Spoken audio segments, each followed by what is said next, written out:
Pemirsa, keberadaan lembaga perkreditan desa (LPD) saat ini diharapkan bersaing yang ketat dengan lembaga keuangan lain, termasuk perusahaan yang menawarkan pinjaman online pinjol.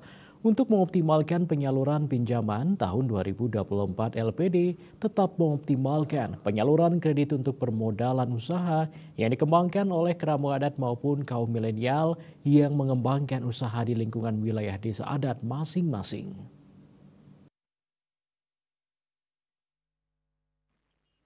Ketua BKS LPD Provinsi Bali Nyoman Cendikiawan mengatakan LPD sebagai lembaga keuangan milik desa adat terus melakukan terobosan untuk memperkuat permodalan maupun penyalurannya. Dalam penyaluran pinjaman LPD salah satunya menyasar usaha kaum milenial. Cendikiawan mendorong kaum milenial memanfaatkan produk atau fasilitas pinjaman LPD untuk memperkuat permodalan usaha mereka.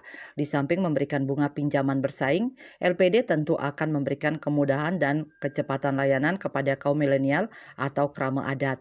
Selain syarat yang mudah permodalan usaha melalui LPD, sekaligus dapat memperkuat keberadaan LPD di desa, serta berdampak positif peningkatan perekonomian pedesaan.